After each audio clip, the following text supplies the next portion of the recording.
मेरे प्यारे स्टूडेंट्स, स्वागत है आपका हमारी इस वीडियो में। बच्चों, लास्ट लेक्चर में हमने डिस्कस किया था डिस्टेंस, डिस्प्लेसमेंट, स्पीड, वेलोसिटी और average speed and average velocity.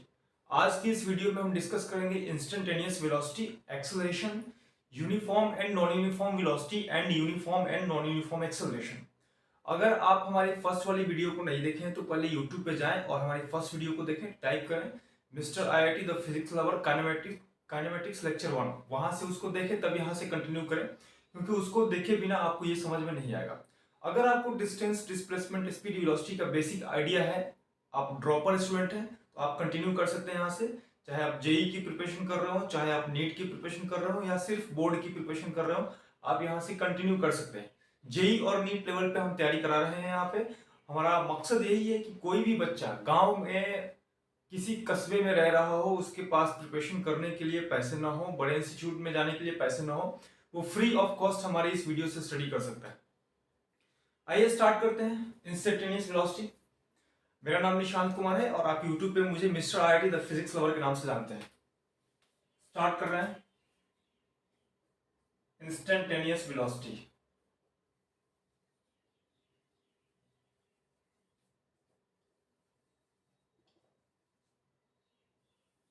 Instantaneous velocity बस यही होता है कि velocity of any particle, velocity of any particle at any instant. किसी इंस्टेंट पर बात करी गई है, तो उस इंस्टेंट पर जो वेलोसिटी निकलेगा उसको हम बोलेंगे इंस्टेंटेनियस वेलोसिटी। जैसे मान लो ये एक कार है, ये एक कार मूव कर रही है, स्ट्रेट लाइन में मूव कर रही है। सपोज इसने time t is equal to 0 से यहां से चलना स्टार्ट किया, ये चल करके यहां पहुंच गया।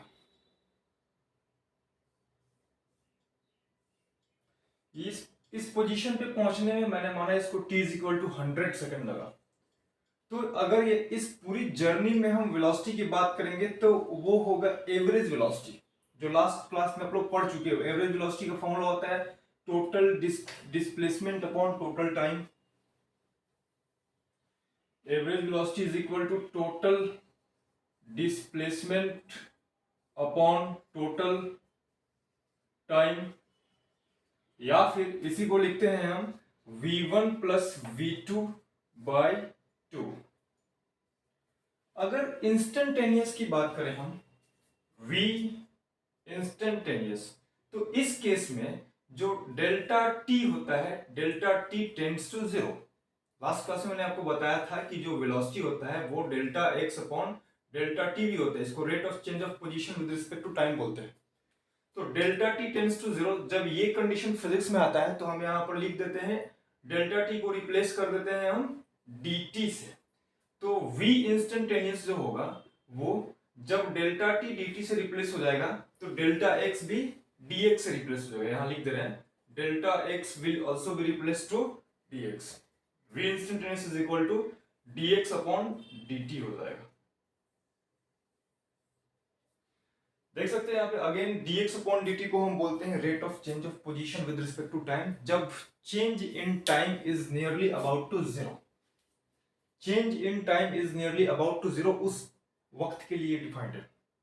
अगर आप बड़ा चेंज ले रहे हो तो उस वक्त के लिए डिफाइंड नहीं है। जैसे यहां से लेकर यहां तक अब आ रहे हो, तो मैंने कहा t is equal to 100 second लगा है, तो मैंने 25th सेकंड पर आपसे बोला कि गाड़ी की स्पीड कितनी है, गाड़ी की वेलोसिटी कितनी है, तो आप निकालोगे। या फिर t is equal to 25.55 second पे मैंने बोला। इंस्टेंटेनियस बहुत छोटा सा टाइम, उस टाइम पे मैं वेलोसिटी पूछ रहा हूं आपसे, वो हो जाएगा इंस्टेंटेनियस वेलोसिटी। क्लियर है? ठीक है, आगे बढ़ रहे हैं हम। जैसे मान लो एग्जांपल दिया हो मेरे पास, x is equal to t cube plus 2t square minus 1। ये पोजीशन दिया है, position as a function of time दिया हुआ है। अगर आपसे वेलोसिटी पूछ रहा है कितना होगा at t is equal to 2 second पर, तो क्या करोगे, सिंपल इंस्टेंटेनियस वेलोसिटी निकालना है। v instantaneous is equal to dx upon dt कर दोगे, और ये हो जाएगा d upon dt of x की जगह पे पुट कर दोगे t cube plus 2t square, t cube plus 2t square minus 1। यहां से इसको डिफ्रेंशिएट करोगे तो आपको वैल्यू मिलेगा इसका डिफ्रेंसिएशन हो जाएगा 3t² प्लस 4t माइनस 0। और v इंस्टेंटेनियस हमको मिल गया इतना। तो v instantaneous at time t is equal to 2 second पूछा हुआ है। जहां जहां t है वहां वहां 2 डाल दो। 3 इंटू 2 का स्क्वायर हो जाएगा 4 प्लस 4 इंटू 2, ये हो जाएगा आपका v instantaneous is equal to 12 और 820 मीटर पर सेकेंड। कैलकुलेशन देखिए जरा इसको। डिफरेंशिएशन नहीं आता है तो डिफरेंशिएशन सीखना पड़ेगा आपको। कई लोग बिना डिफरेंशिएशन इंटीग्रेशन सीखे ही मोशन स्ट्रेट लाइन स्टार्ट कर देते हैं। बेटा कोई उपाय नहीं है, आपको सीखना पड़ेगा। मैंने यूट्यूब पे वीडियो डाल रखा है डिफरेंशिएशन का, वहां से जाके सीख सकते हैं आप। तो इसको डिफरेंशिएट करेंगे, इसका डिफरेंशिएशन हो जाएगा 3t², इसका डिफरेंशिएशन हो जाएगा 4 इसका 0। तो 3 इंटू टी का स्क्वायर होगा 2 का स्क्वायर हो जाएगा 4 प्लस 4 इंटू 2 8 हो जाएगा। तो 12 प्लस 8 20 मीटर पर सेकेंड। ठीक है, चलो आगे बढ़ते हैं। ऐसे आपको position as a function of time दे देगा या distance displacement as a function of time दे देगा और फिर आपको बोलेगा वेलोसिटी निकालने के लिए। ठीक है, चलो ठीक है। अब बात करते हैं एक्सेलरेशन की।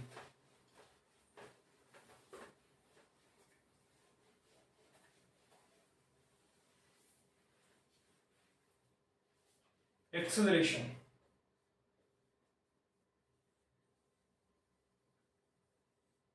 पूरा अप टू जेई और नीट लेवल स्टार्ट कर रहे हैं। ठीक है, बने रहे वीडियो में स्टार्टिंग से लेकर लास्ट तक। देखो बच्चों, एक्सेलरेशन का काम एक ही होता है, या तो वेलोसिटी को इंक्रीज कर देना या वेलोसिटी को डिक्रीज कर देना। इसके अलावा एक्सेलरेशन में कोई रोल नहीं होता है। अगर एक्सेलरेशन वेलोसिटी के डायरेक्शन में लग रहा है तो वो वेलोसिटी को इंक्रीज करेगा। अगर एक्सेलरेशन वेलोसिटी के ऑपोजिट साइड में लग रहा है तो वेलोसिटी को डिक्रीज कर देगा। ठीक है, एक्सेलरेशन एक वेक्टर क्वांटिटी है। ये इसको ऐसे ए वेक्टर से डिनोट करते हैं। ये है एक वेक्टर क्वांटिटी और इसको डिफाइन करते हैं हम rate of change of velocity. Rate of change of velocity. तो again acceleration is equal to delta v upon delta t हो जाएगा। इसी को बोलते हैं rate of change of velocity. यहां से एक्सेलरेशन का एसआई यूनिट निकाल लोगे, क्या होगा? वेलोसिटी के लिए metre per second, metre per second upon second क्या हो जाएगा? Metre per second square. ये होता है एक्सेलरेशन का यूनिट। अब बात करते हैं आगे कि एक्सेलरेशन होता कितने तरह का है। तो आप दो तरह से एक्सेलरेशन देख सकते हो। पहला एक्सेलरेशन होता है पॉजिटिव एक्सेलरेशन और दूसरा होता है नेगेटिव एक्सेलरेशन। पॉजिटिव एक्सेलरेशन कब होता है? When direction of acceleration is same as that of velocity. अगर ये केस है तो एक्सेलरेशन पॉजिटिव होगा एंड इस केस में एक्सेलरेशन इंक्रीजेस वेलोसिटी। वेलोसिटी को बढ़ा देता है एक्सेलरेशन। ठीक है, दूसरा केस बात करते हैं when direction of acceleration is opposite to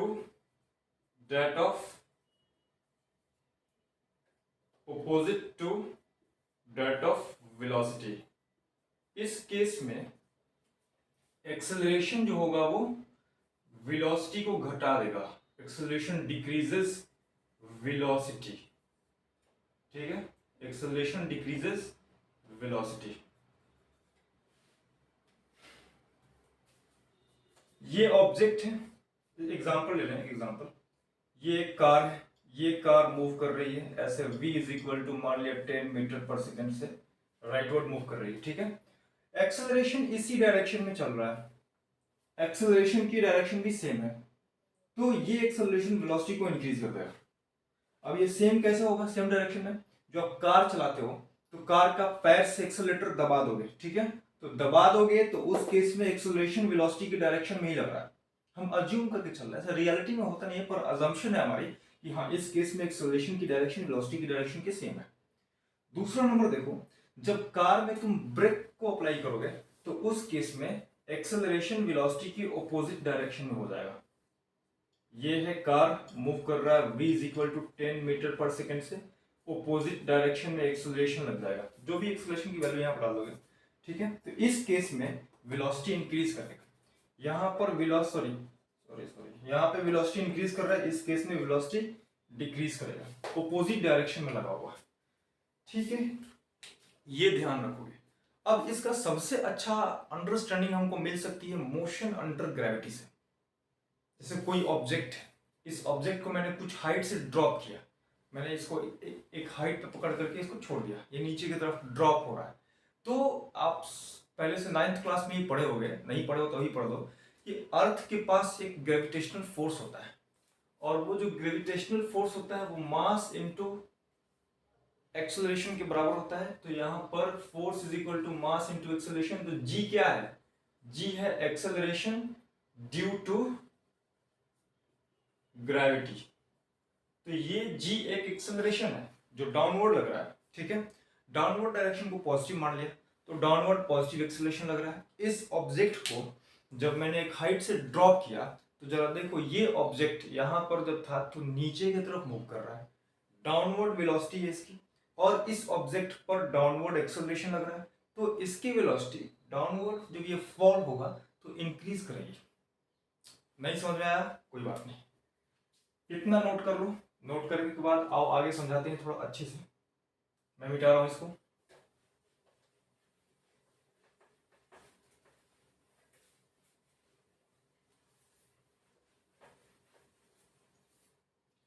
मान लो ये एक ऑब्जेक्ट है, इस ऑब्जेक्ट को मैंने कुछ हाइट से ड्रॉप किया u इज इक्वल टू 0 पर। तो u इज इक्वल टू 0 पर ड्रॉप किया, मान लो ये ग्राउंड है यहाँ पे। इस केस में वेलोसिटी नीचे है और एक्सेलरेशन ड्यू टू ग्रेविटी दोनों ही नीचे की तरफ एक्ट कर रहा है। तो दोनों की डायरेक्शन सेम है ना, वेलोसिटी और एक्सेलरेशन की। तो जब दोनों की डायरेक्शन सेम है तो इस केस में क्या होगा? वेलोसिटी इंक्रीज करेगा। और जाहिर सी बात है, कोई भी ऑब्जेक्ट जब ऊपर से तुम ड्रॉप करते हो नीचे की तरफ तो वेलोसिटी तो उसकी इंक्रीज करती है ना। मान लो तुम 10th फ्लोर पे खड़े हो, और 10th फ्लोर पे खड़े हो कि एक ऑब्जेक्ट को ड्रॉप किए हो वहां से। 5th फ्लोर पर एक बच्चा खड़ा होगा और ग्राउंड फ्लोर पे एक बच्चा खड़ा होगा। जब वो 5th फ्लोर को क्रॉस करेगा उसकी वेलोसिटी x मान लिया मैंने, और जब वो ग्राउंड फ्लोर पे just about to hit the ground है तो जो बच्चा उसको देख रहा है उस टाइम में उसकी वेलोसिटी हमने मान लिया y मीटर पर सेकंड। तो y is greater than x होगा। मतलब जैसे जैसे वो नीचे की तरफ आते जाएगा वैसे वैसे उसकी वेलोसिटी इंक्रीज करते जाएगी, क्योंकि एक्सेलरेशन भी डाउनवर्ड ही लग रहा है। कोई बात नहीं समझ में आया तो और समझाएंगे, अगर समझ में आएगा तो अच्छी बात है। दूसरा केस है कि ग्राउंड से एक ऑब्जेक्ट को ऊपर की तरफ थ्रो किया है v वेलोसिटी से। तो इस केस में जब ऑब्जेक्ट कुछ हाइट पे पहुंचेगा तो वेलोसिटी अपवर्ड है, एक्सेलरेशन डाउनवर्ड है। तो वेलोसिटी और एक्सेलरेशन की डायरेक्शन अपोजिट हो गई, तो इस केस में वेलोसिटी डिक्रीज करेगा, वेलोसिटी डिक्रीजेस। इस केस में वेलोसिटी इंक्रीजेस। ये वाला केस है, समझ गए? इतना अच्छे समझ गए? ठीक है। अभी मान लो मैंने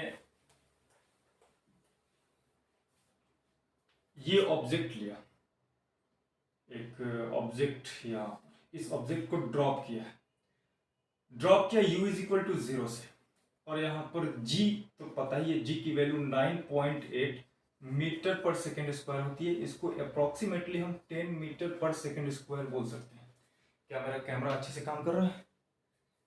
या तो g की वैल्यू हम approximately 10 metre per second square बोल सकते हैं, ठीक है। तो यहाँ पर क्या होगा, ये जो g है ये वेलोसिटी को इंक्रीज या डिक्रीज करता है। 9.8 को इग्नोर करके 10 ले रहे हैं क्योंकि कैलकुलेशन आसान हो जाएगा, समझना आसान हो जाएगा। ये g एक्सेलरेशन है, स्मॉल g, और ये g वेलोसिटी को इंक्रीज या डिक्रीज कर रहा है।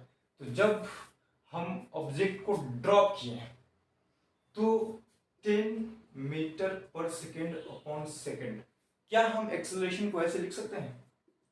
10 मीटर पर सेकेंड स्क्वायर है, इसको 10 metre per second upon second लिख सकते हैं। यानी कि 10 मीटर पर सेकेंड से velocity, 10 metre per second velocity पर सेकेंड इंक्रीज या डिक्रीज हो रही है। पर second velocity 10 metre per second increase या डिक्रीज हो रही है। यहाँ पे जब ऑब्जेक्ट को हमने ड्रॉप किया तो अगले 1 सेकंड में, 1 सेकंड में इस ऑब्जेक्ट की वेलोसिटी, जब ये ऑब्जेक्ट यहाँ पहुंचेगा तो इसकी 10 मीटर पर सेकंड वेलोसिटी हो जाएगी। अगले 1 सेकंड में जब ये ब्लॉक मान लो ग्राउंड पे पहुंचता है, 2 सेकंड में ही ग्राउंड पे पहुंच जाता है, तो when the block was just hit to ground है, अभी ग्राउंड को हिट करने वाला है नीचे की तरफ, तो अगले 1 सेकंड में इसकी वेलोसिटी 20 मीटर पर सेकंड हो जाएगी। नहीं समझ में आया? आ गया तो ठीक है। u इज इक्वल टू 0 से ड्रॉप किया है, डाउनवर्ड एक्सेलरेशन लग रहा है 9.8 मीटर पर सेकंड स्क्वायर। ये एक्सेलरेशन ऑब्जेक्ट को, ये एक्सेलरेशन पॉजिटिव है, ठीक है, तो ऑब्जेक्ट की वेलोसिटी इंक्रीज करेगी। कितने से इंक्रीज करेगी? पर second 10 metre per second square या 9.8 नियरली 10 मान सकते हो, ठीक है, उतने से इंक्रीज करेगी। अगर तुम्हें इस पर विश्वास नहीं हो रहा है तो तुम 9th क्लास से ही पढ़ते आ रहे हो एक formula v is equal to u plus a t, इसको लगाओ। मैंने मान लिया कि time t is equal to 1 second पर ब्लॉक की फाइनल वेलोसिटी कितनी होगी, तो v is equal to initial velocity 0 थी प्लस g के a कितना लग रहा है 10 into 1, v is equal to कितना हो गया 10 मीटर पर सेकंड। अगेन लगाओ, time t is equal to जब यहां से ड्रॉप किया उसके 2 सेकंड के बाद, तो time t is equal to 2 second लगाओ। यहाँ पे velocity is equal to u plus 80, u हो गया 0 प्लस एक्सेलरेशन 10 इंटू 2, वेलोसिटी कितना हो गया 20 मीटर पर सेकंड। समझ गए? 20 यहाँ पे, 20 यहाँ पे लिखा, तो निकाल तो इस फॉर्मूले से भी सकते हैं, पर फील लेना इंपॉर्टेंट है। What is this acceleration? Actual में इस एक्सेलरेशन का रोल होता क्या है? तो इस एक्सेलरेशन का रोल होता है वेलोसिटी को इधर इंक्रीज करना और डिक्रीज करना, ठीक है। अगर ना समझ में आया तो वीडियो को एक बार घुमा करके देख लेना, मैंने कोशिश किया है पूरा एक एक चीज समझाने के लिए। चलो आगे बढ़ते हैं।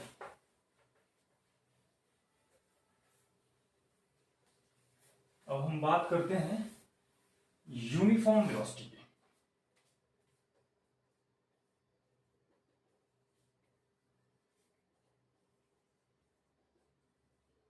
यूनिफॉर्म वेलोसिटी बच्चों, इसका डेफिनेशन होता है equal distance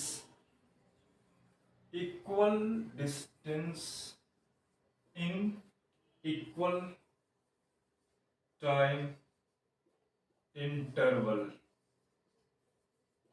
equal distance in equal time interval, या ऐसे भी लिख सकते हो, if any object covers equal distance in equal interval of time then the object is said to be in uniform motion या यूनिफॉर्म वेलोसिटी। यूनिफॉर्म वेलोसिटी को uniform motion भी बोल सकते हो।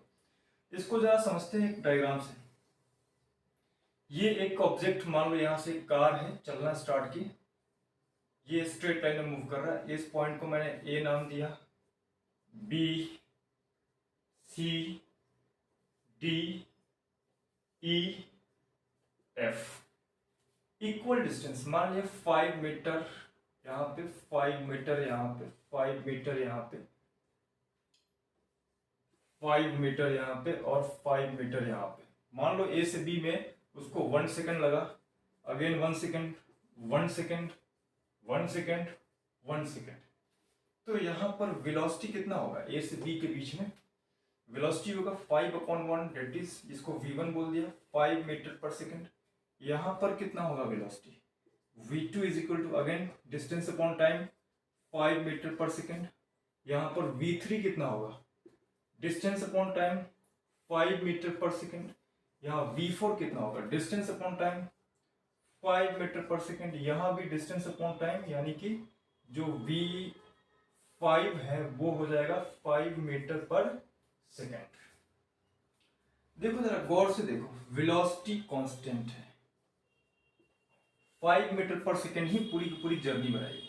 यानी कि तुम चल रहे हो और तुम 5 मीटर पर सेकंड से ही पूरी जर्नी में चल रहे हो। तुम्हारी माँ बोलती है जाओ मार्केट से जाकर सब्जी खरीद के लेके आओ, और तुम चलना स्टार्ट किया, 5 मीटर नहीं चल पा रहे, मान लो 2 मीटर 3 मीटर पर सेकंड की स्पीड से तुम चल रहे हो, तो तुम्हारी स्पीड, तुम्हारी वेलोसिटी पूरी की पूरी जर्नी में, घर से तुम निकल रहे हो उस टाइम से लेकर के सब्जी मंडी में तुम पहुंचते हो उस टाइम तक पूरी वेलोसिटी तुम्हारी 2 मीटर पर सेकंड ही है या 5 मीटर पर सेकंड ही है।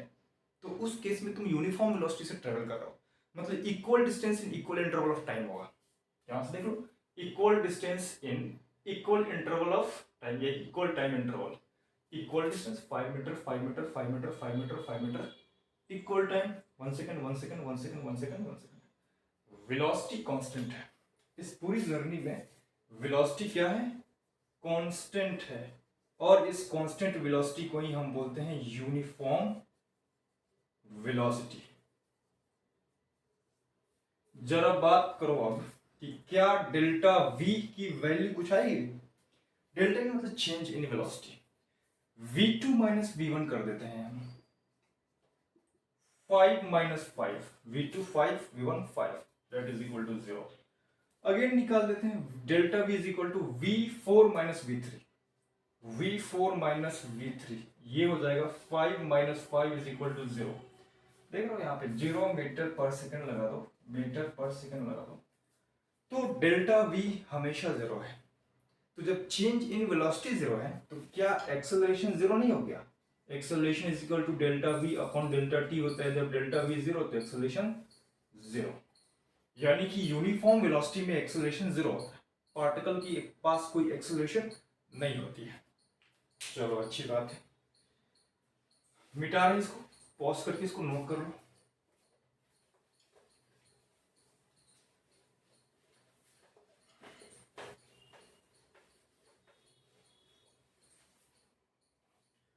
बात करते हैं बच्चों नॉन यूनिफॉर्म वेलोसिटी की।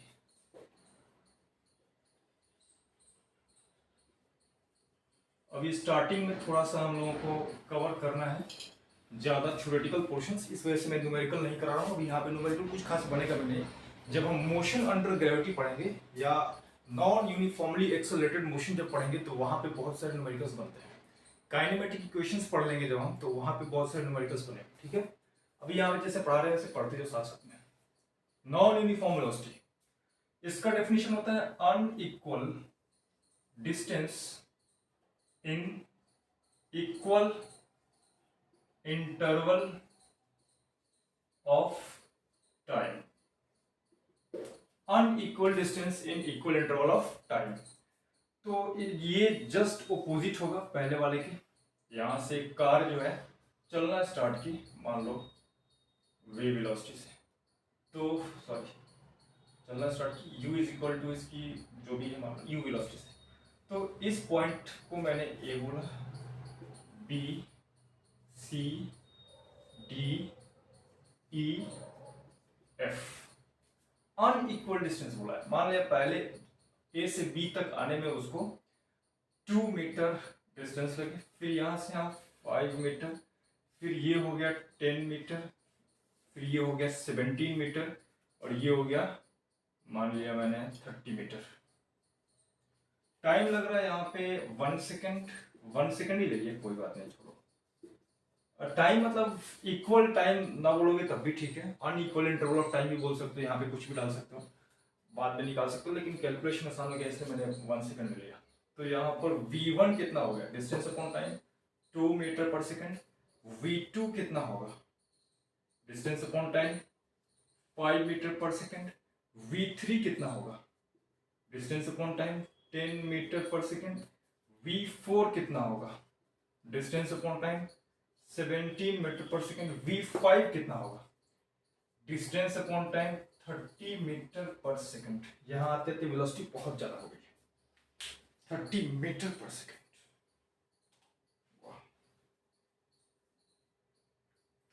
तो इस केस में गर्मी हो रहा है,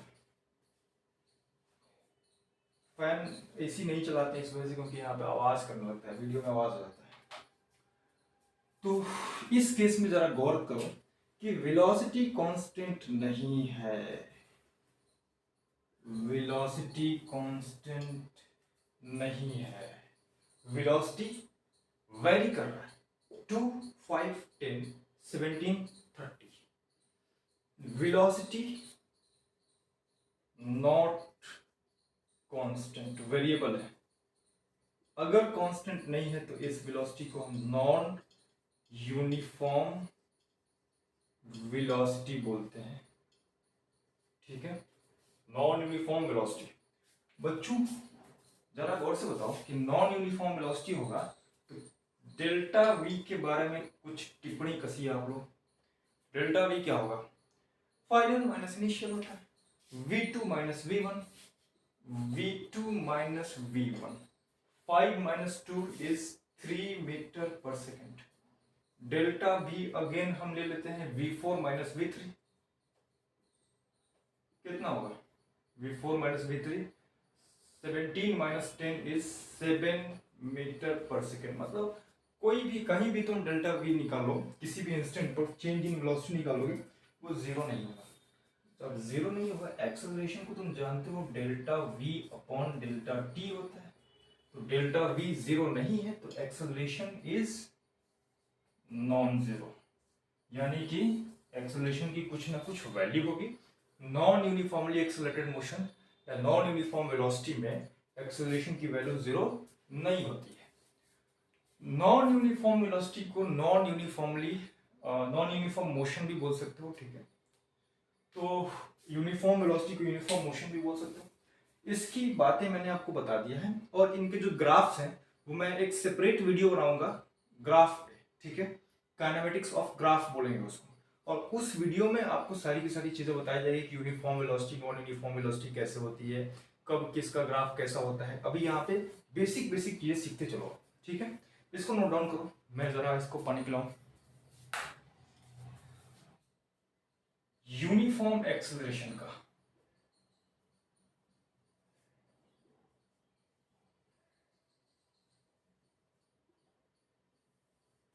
इसी को हम बोलते हैं uniformly accelerated motion. Uniform velocity का यूनिफॉर्म एक्सेलरेशन का डेफिनेशन लिख सकते हैं हम, इक्वल इंक्रीमेंट और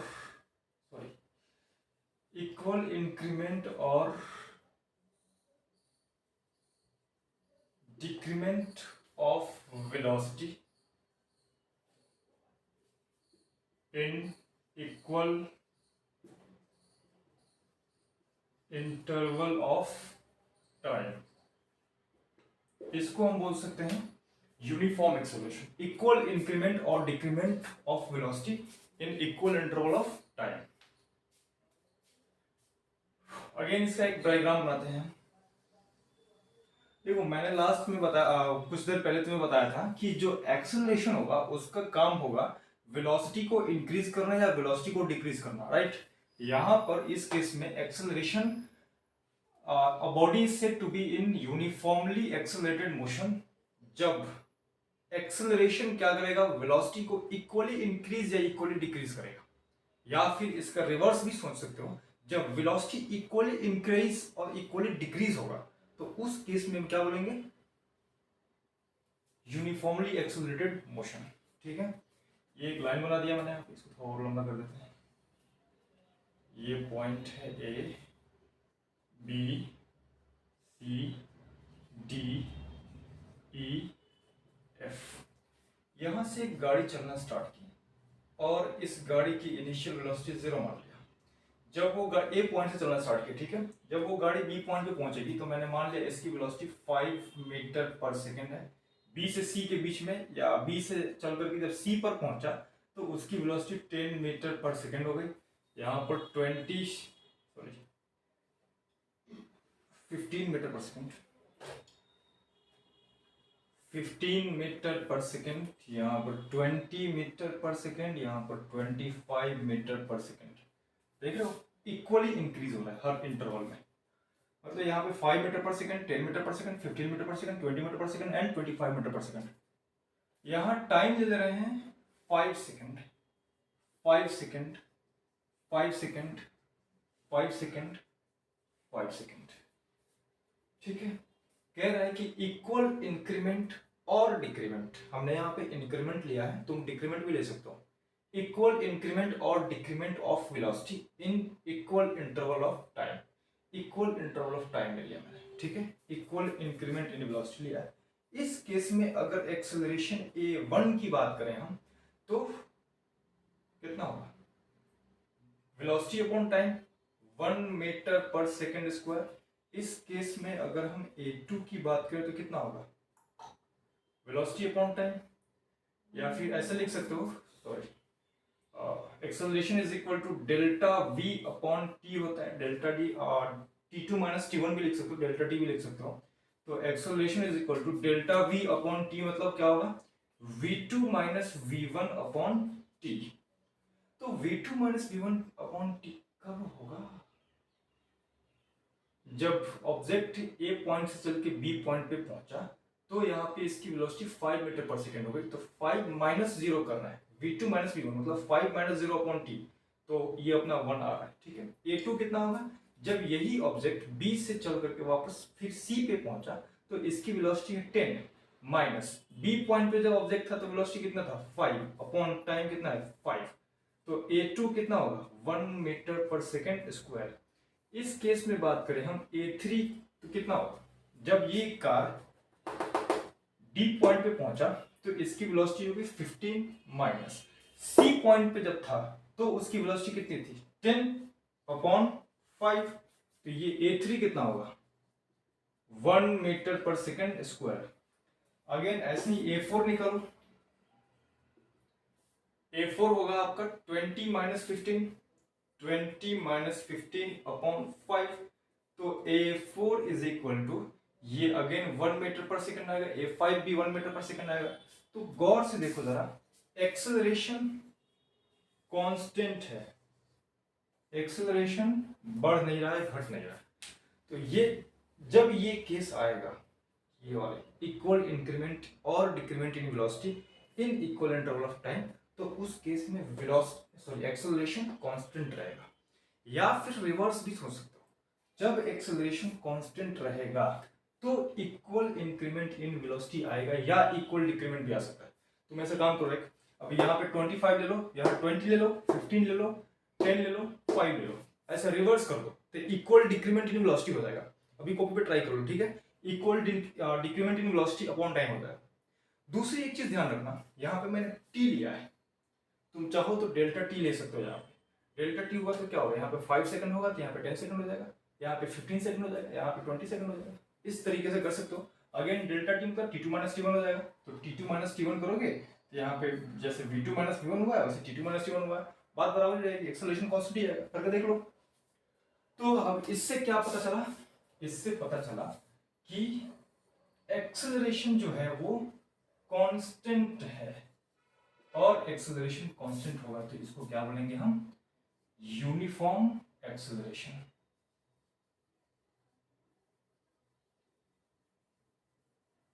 या फिर the body is said to be in uniformly accelerated motion, ठीक है। चलो अब नॉन यूनिफॉर्म एक्सेलरेशन की बात करते हैं।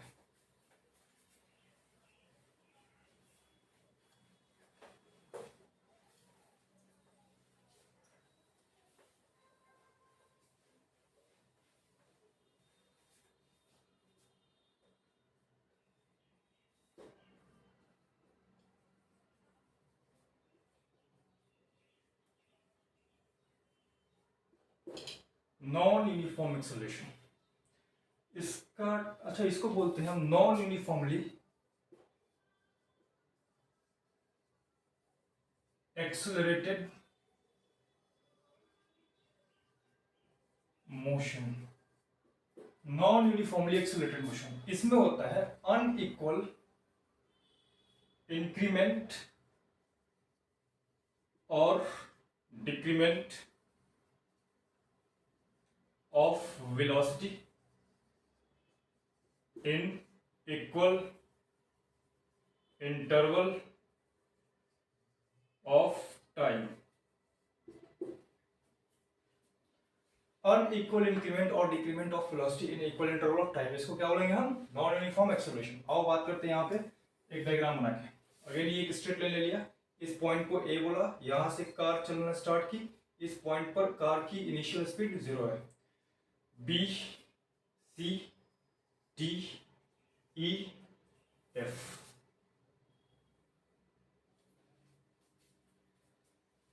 जब कार ए से बी तक पहुंचा तो बोल रहा है अनइक्वल इंक्रीमेंट और decrement of velocity in equal interval of time. चाहो तो यहाँ पे अनइक्वल भी लिख सकते हो, कोई फर्क नहीं पड़ेगा, मैंने कैलकुलेशन आसान करने के लिए लिख दिया इक्वल। तो ए से जब बी तक आओगे तो मैंने मान लिया इसकी वेलोसिटी बढ़ के हो गई 5 मीटर पर सेकेंड। जब बी से सी तक गया तो इसकी वेलोसिटी बढ़ के हो गई, मैंने मान लिया 8 मीटर पर सेकेंड। और सी से डी तक जब गया तो इसकी वेलोसिटी बढ़ के हो गई, मान लिया 15 मीटर पर सेकेंड। बी से डी से ई तक गया तो 25 मीटर पर सेकेंड, और ई से एफ पर गया तो 50 मीटर पर सेकेंड आ गया। तो यहाँ पे टाइम ले रहे हैं 5 5 5 5 5।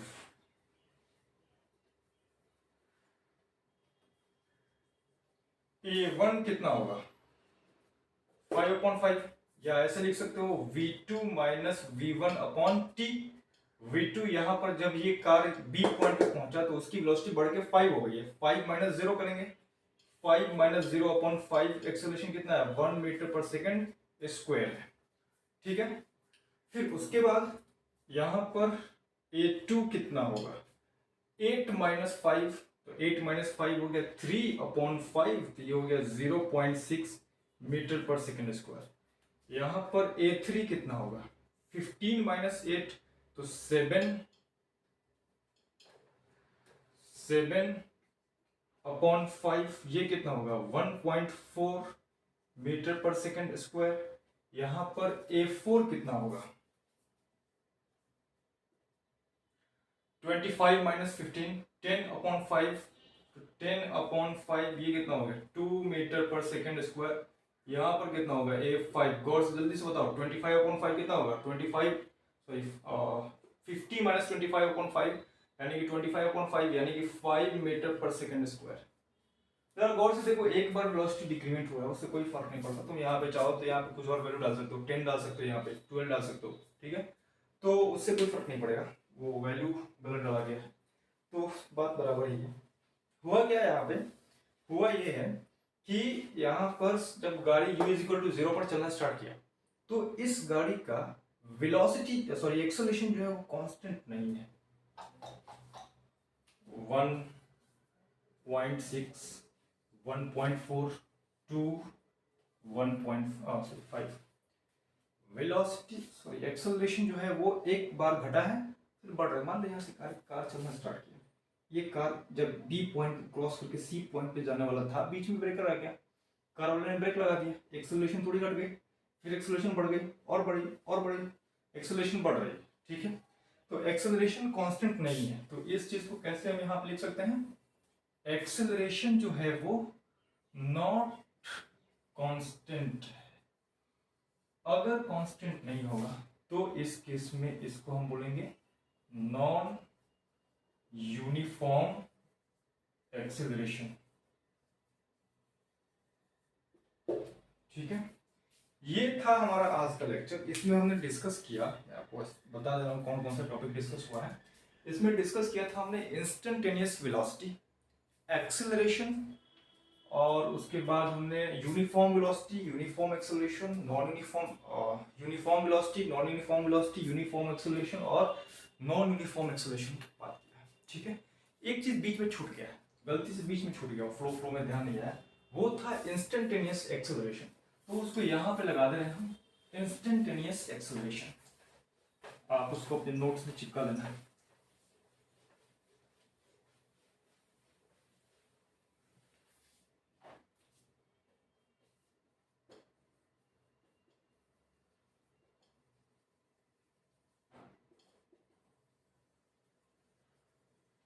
इंस्टेंटेनियस एक्सेलरेशन, कुछ नहीं करना है, जैसा इंस्टेंटेनियस वेलोसिटी आया था वैसे ही आएगा। अगर इसकी डेफिनेशन की बात करेंगे हम तो rate of change of velocity